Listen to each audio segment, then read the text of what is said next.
Halo pemirsa dimanapun Anda berada, senang sekali dapat berjumpa kembali dengan saya Putri Alivia Fitra dalam program acara Dialog Spesial Tegar TV. Pemirsa, hari ini kita akan membahas tema yang sangat menarik bersama dengan narasumber kita yang sangat luar biasa. Telah hadir bersama saya narasumber kita ada Bapak Tony Sastrajaya selaku anggota Komisi 1 DPRD Kabupaten Lampung Tengah. Untuk itu pemirsa, marilah kita sapa narasumber kita pada hari ini. Bapak, Assalamualaikum. Waalaikumsalam warahmatullahi wabarakatuh. Luar biasa. Bapak hari ini gimana Pak kabarnya Pak? Alhamdulillah sehat dan luar biasa. Alhamdulillah sehat ya Pak. Di bulan Ramadan harus selalu semangat dan sehat ya Pak ya. Oke Pak Tony, sebagai anggota Komisi 1 DPRD Kabupaten Lampung Tengah, mungkin sebelum kita masuk ke pertanyaan utama ya Pak ya, keseharian selama bulan Ramadan ini Pak gimana Pak? Apakah masih sibuk dalam agenda pemerintahan atau memang ada agenda lain Pak? Ya. Alhamdulillah, yang pertama diberi kesehatan pada Allah Subhanahu Wa Taala. Yang kedua, kegiatan seperti biasa, tidak ada perubahan. Semakin intens, semakin banyak ke pondok pesantren, ke masjid-masjid, mushola, ya mengunjungi teman-teman yang adik-adik di pondok kebanyakan begitu. Oke, jadi memang sudah terstruktur ya Pak ya di bulan Ramadan ini pastinya. Oke Bapak, ini kan tema kita adalah mengenai tentang program kerja yang Bapak Tony aspirasikan untuk masyarakat, yang dicanangkan untuk masyarakat. Karena kan di Komisi 1 ini membidangi pemerintahan dan juga banyak seperti perizinan seperti itu ya Pak. Oke, kalau kita lihat dari situasi di lapangan tentang Komisi 1, tugas yang membidangi Komisi 1. Kita lihat dari perizinan dulu mungkin. Nah, ini kan masih ada beberapa proyek ataupun toko-toko nih Pak ya yang mungkin masih belum ada perizinan resmi. Nah, kalau dari DPRD sendiri melihat itu bagaimana Pak? Ada contoh kalau salah Terbanggi berapa kali kita hearing, berapa kali kita ketemu, kita panggil dinas, kita panggil masyarakat, kita temukan. Nah, di situ ada yang lucu, masyarakat awalnya memberi izin tuh tanda tangan saja, tapi faktanya dia tidak tahu itu izin apa. Akhirnya setelah tahu perizinan itu untuk membangun, akhirnya dia membuat pernyataan balik bahwa dia tidak pernah mengizinkan untuk membangun, dan dia membuat surat pernyataan mencabut surat izinnya itu juga lucu. Akhirnya datanglah ke kita tanyakan juga ke dinas yang berkaitan dengan perizinan, dengan pembangunan dan sebagainya. Kita datang, sudah hasilnya sudah ada. Akhirnya kita kemarin ketua Komisi 1 sampaikan, coba kita sampaikan ke Bapak Bupati yang bisa memediasikan antara perusahaan di Terbanggi, perusahaan yang ada di Terbanggi dengan masyarakat. Nah, itu kita selanjutnya tinggal apa kata Bupati.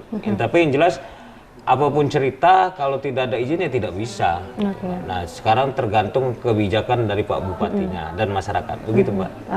Oke, baik. Jadi memang dalam masalah perizinan ini masih menjadi polemik utama di masyarakat ya Pak ya, terkait banyak bangunan-bangunan yang memang masih dalam proses perizinan dari pemerintah daerah khususnya. Oke, nah kalau kemarin kan saya sempat dengar ada pergub ya Pak yang menyatakan bahwa pembangunan toko modern seperti itu memang harus 500 meter dari pasar tradisional. Nah, apakah di lapangan sampai saat ini sudah diterapkan oleh masyarakat dan juga perusahaan?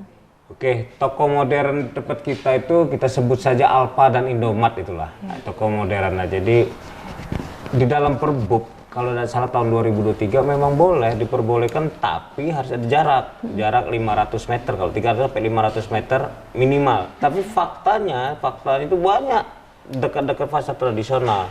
Sudah kita sampaikan ke satu pintu, kita sudah sampaikan ke Satpol PP. Nah, eksekutor ada di sana, eksekutor ada di Bupati. Kembali lagi Bapak Bupati ini saya harapkan harus tegas. Bapak Bupati harus sampaikan ke dinas. Jangan orang berpikir, ini bupatinya nggak benar, ini bupatinya membelain. Nah, itu jangan sampai begitu. Sedangkan bupatinya juga nggak ngerti sebenarnya. Apalagi Pak PLT kita ini kan baru, PJ kita ini belum menjadi bupati.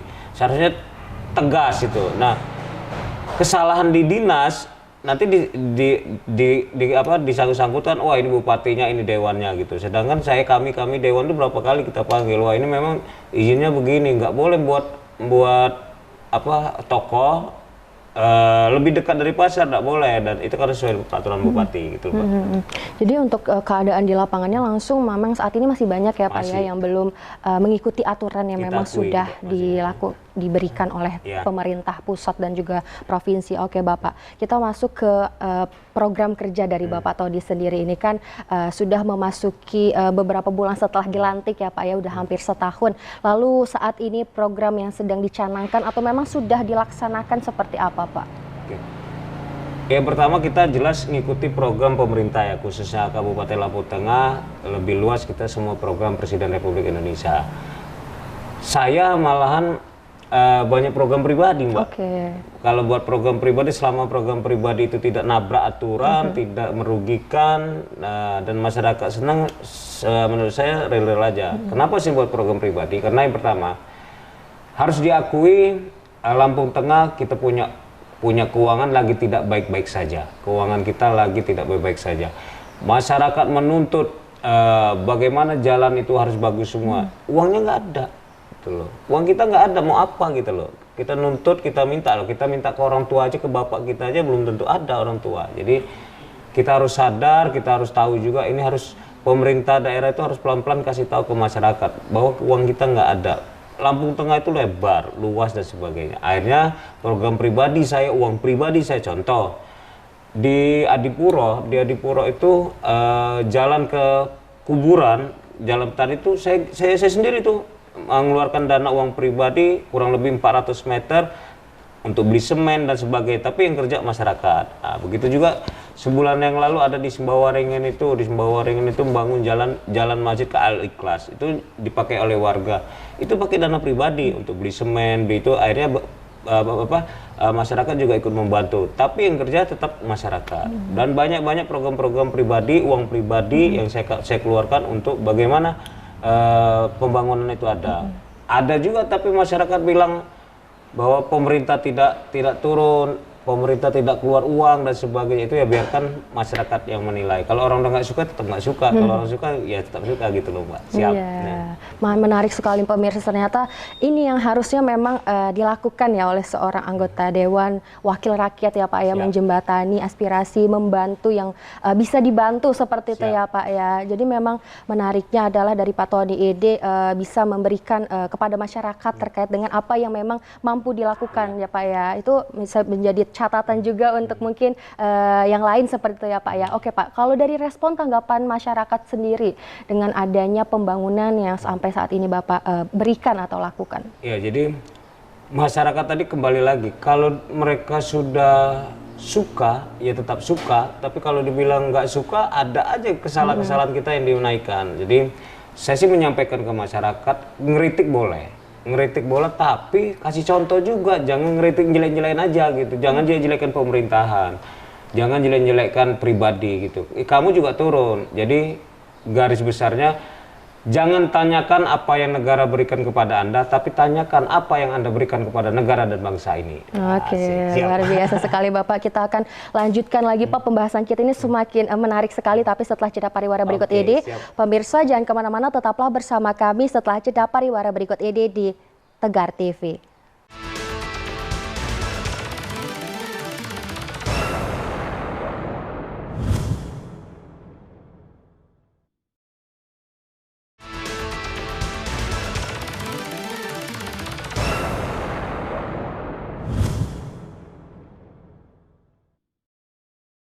Terima kasih pemirsa, Anda masih bersama kami di Dialog Spesial Tegar TV. Pasti dengan narasumber kita pada hari ini ada Bapak Tony Sasrajaya SHMH selaku anggota Komisi 1 DPRD Kabupaten Lampung Tengah. Untuk itu marilah kita sapa kembali narasumber kita pada hari ini.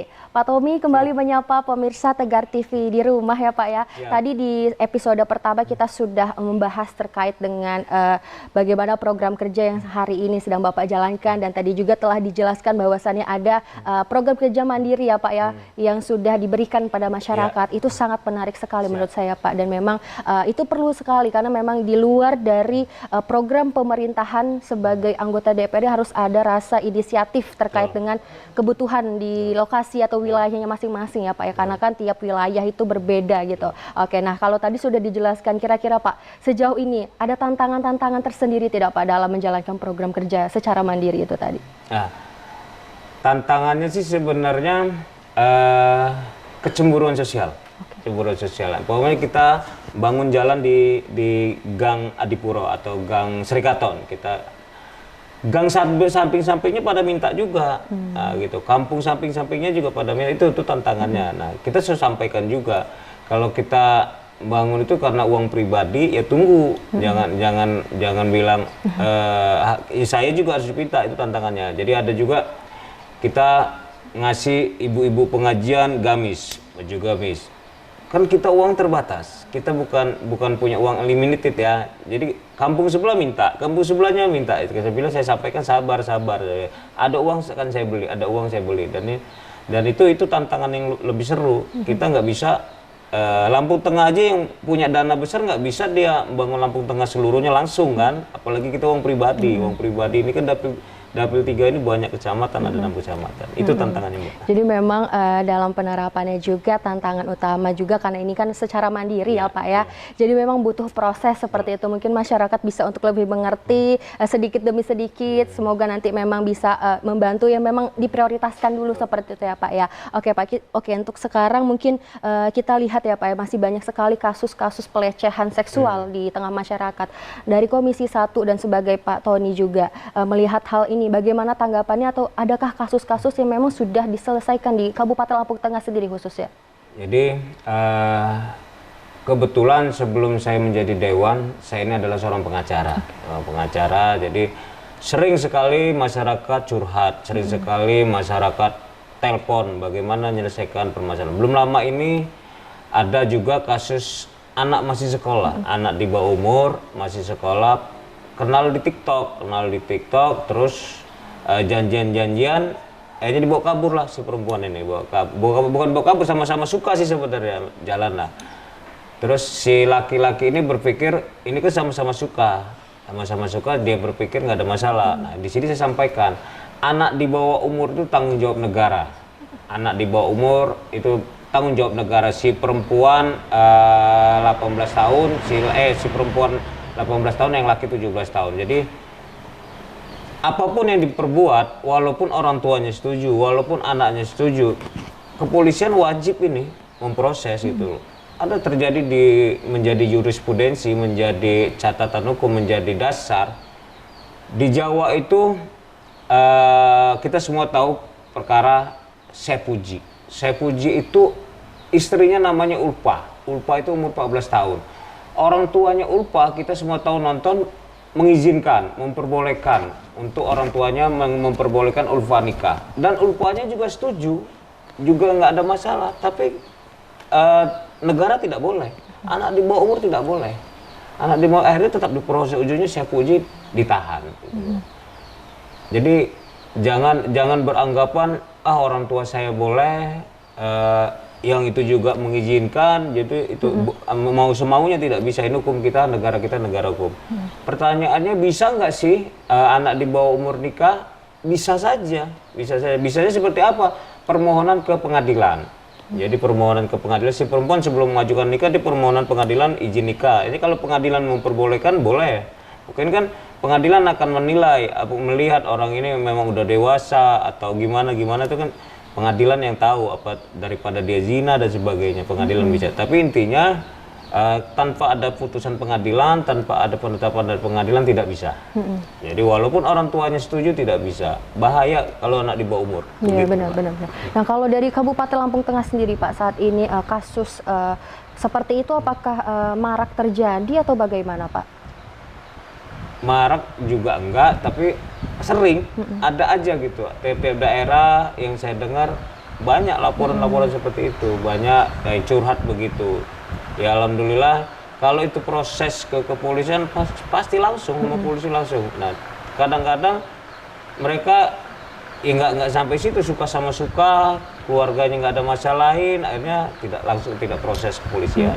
Tapi kalau itu nyampe ke kepolisian atau nyampe ke media, pasti itu naik. Itu pasti itu, Mbak. Dan itu mungkin ada faktor-faktor tersendiri mungkin ya Pak ya, atas kejadian itu. Mungkin dari pandangan dari Pak Tony sendiri, faktor apa saja yang memang kerap dijadikan alasan? Alasan mereka untuk maksa nikah biasanya suka sama suka. Yang kedua, terkadang ya sudah terjadi atau sudah hamil gitu. Jadi masyarakat kampung mau nggak mau, daripada dia zina mau nggak mau dinikahin. Tapi saran saya sebelum dinikahin tetap permohonan ke pengadilan. KUA sendiri biasanya nggak berani, KUA sendiri nggak mau untuk menikahkan resmi ya. Tapi kalau nikah siri saya nggak tahu. Oke, baik. Jadi memang untuk saat ini kasus maraknya pelecehan di Kabupaten Lampung Tengah sendiri khususnya masih lumayan marak terjadi karena memang ada beberapa faktor yang melatar belakangi adanya tindak tersebut ya Pak ya, dan juga mungkin memang kita lihat dari faktor ekonomi juga mungkin yang mempengaruhi, mungkin karena lapangan pekerjaan yang semakin sempit jadi mengharuskan mungkin wanita ya kebanyakan untuk kita langsung cari suami aja biar nggak usah kerja, mungkin kan banyak seperti itu. Tapi mungkin Pak, ini kalau ngomongin tentang ekonomi ya Pak ya, tentang kemiskinan di Lampung Tengah sendiri, kira-kira untuk masyarakatnya sendiri ini apakah keadaan ekonominya sudah mulai membaik atau bagaimana Pak? Tingkat kemiskinan sudah mulai berkurang, kalau menurut saya sudah mulai berkurang. Tingkat mentalnya yang makin berkurangnya. Tingkat kemiskinan sesungguhnya berkurang, tapi mentalnya yang bertambah, mental miskinnya, bukan mental miskin. Jadi ada pengecekan bahwa dia itu miskin, itu dia nggak mau. Tapi kalau ada bantuan dia miskin, artinya kan mental loh. Gantian ada bantuan saya miskin Pak, saya tidak punya Pak. Itu. Tapi untuk dicek data dia nggak mau miskin. Itu artinya mental yang harus diperbenarin itu. Jadi masyarakat kita ini kalau secara teori, secara data kemiskinan itu udah berkurang, tapi mental jadi orang miskinnya itu makin bertambah.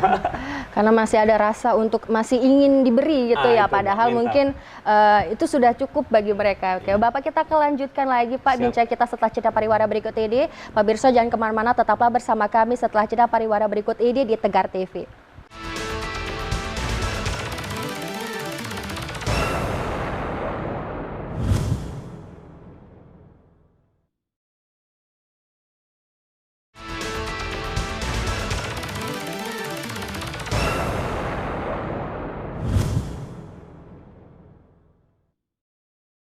Terima kasih saudara, Anda masih bersama kami di Dialog Spesial Tegar TV. Saudara, masih dengan narasumber kita hari ini ada Bapak Tony Sastrajaya SHMH selaku anggota Komisi 1 DPRD Kabupaten Lampung Tengah. Untuk itu, marilah kita sapa kembali narasumber kita pada hari ini.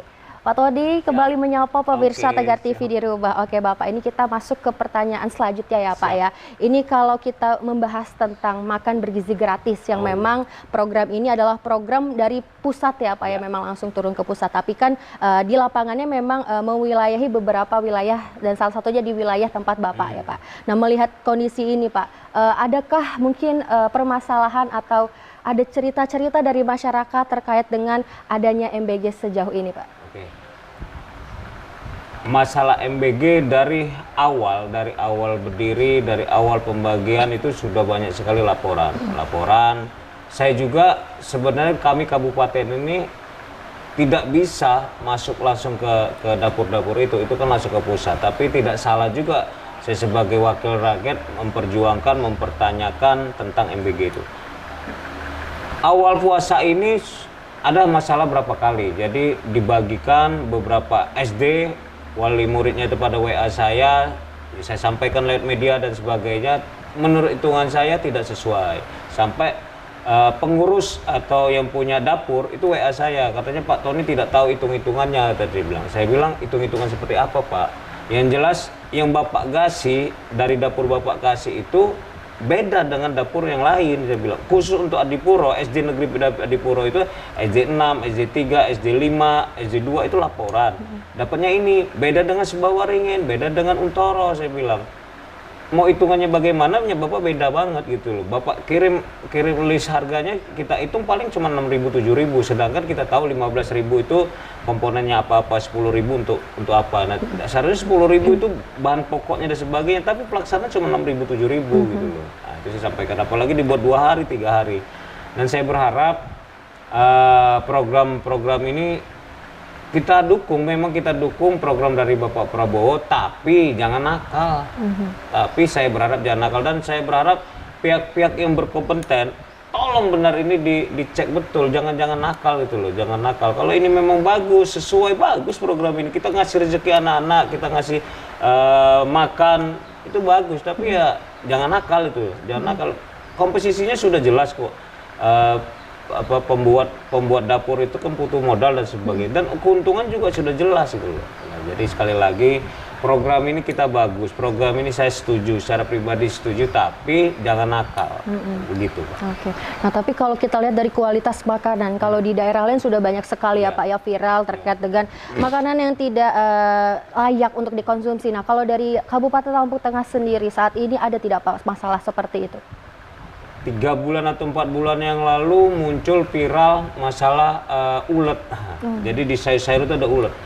Ya, sampai saya datangin ke sekolah. Nah, itu saya juga bingung, kepala sekolahnya malah bilang, oh kalau ada ulet artinya sayurnya ini bagus Pak, karena tidak pakai obat-obatan. Dia bilang, nah saya nggak tahu, nggak nyambung saya. Namanya ulet menurut saya nggak bagus, tapi dibilang bagus. Nah, saya berharap sekolah-sekolah berani. Sekolah-sekolah jangan takut. Apabila ini nggak benar, apabila ini nggak sesuai, laporkan. Minimal lapor ke kecamatan bisa panggil dan sebagainya. Di tiap-tiap sekolah itu kadang Pak, nanti kalau kita larang nanti kita tegur, enggak, saya bilang pastikan enggak. Ayo, banyak daerah-daerah lain yang berani. Bukan kita tidak nerima, kita nggak mau seperti ini gitu loh, karena nggak sesuai. Minta ganti dapur juga nggak apa-apa, ganti aja dapur-dapur itu, nggak usah kita pakai dapur itu. Kalau dapur-dapur yang nggak jelas, dapur-dapur yang mau untung banyak, nah itu bila perlu ditolak.